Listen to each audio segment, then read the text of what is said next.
Welcome back. Let's do an exercise where we check for duplicates in a list. So I have some list here, and I want you to be able to check this list and print whatever the duplicate values are.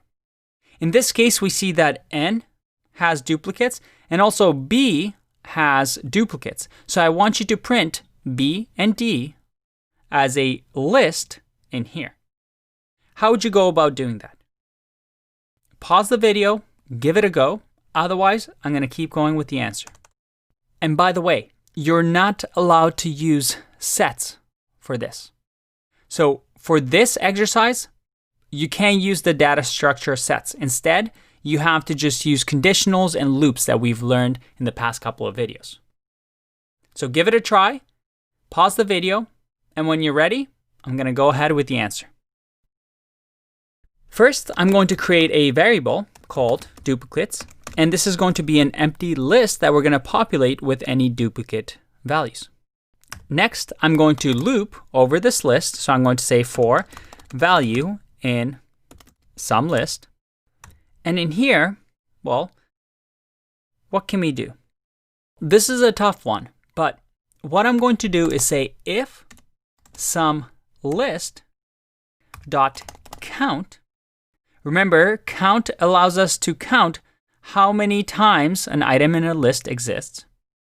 And I'm going to say value so that some list.count, and I give it A, it's going to count for me how many times A happens in the list. Very, very useful.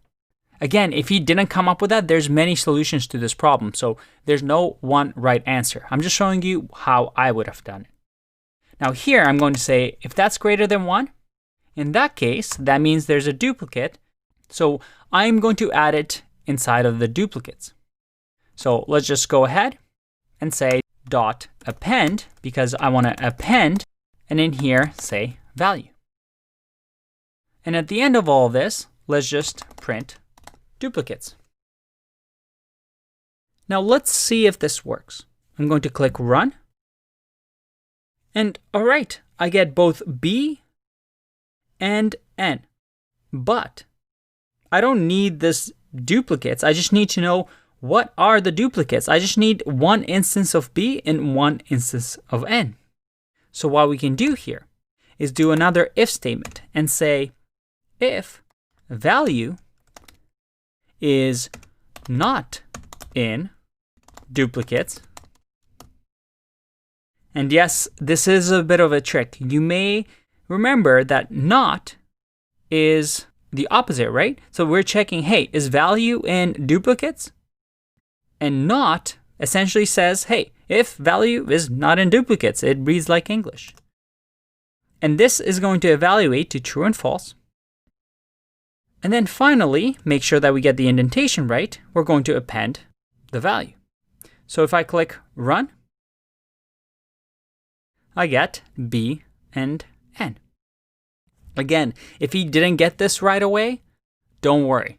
It can get tricky, and this is one of those things that you just need to keep practicing.